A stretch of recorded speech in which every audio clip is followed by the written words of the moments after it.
Aabot sa 50 bahay ang nasunog sa Barangay Tambo sa lungsod ng Parañaque. Yung mga residente doon ay nagbayanihan na para makontrol ang apoy. Nakatutok si JP Soriano. Mula sa airport, tanaw na ang makapal na usok mula sa sunog sa looban ng Agripina Street, Barangay Tambo, Quirino Avenue, Parañaque. Tulong-tulong ang mga bumbero sa pag-apula sa sunog na nagsimula pasado alas 8 ng umaga at umabot sa third alarm.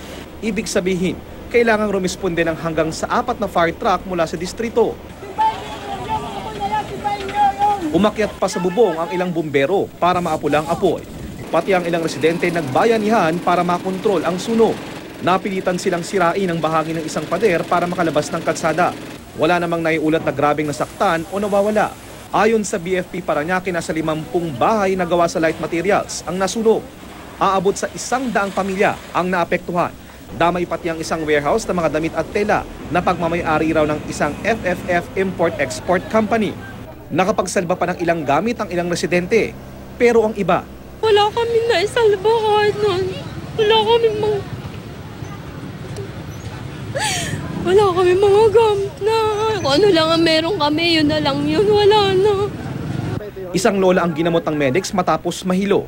Yung mga naapo ko nawawala sa kano. Sumikit pa ang dibdib ko, hindi ako makahinga. Nakita rin naman ang kanyang apo. Iniimbestigahan pa ang sanhi ng sunog na idineklarang fire out bandang alas 11 ng umaga. Sadya lang talagang gawa sa light materials yung mga bahay, kaya patuloy na lumaki kanina.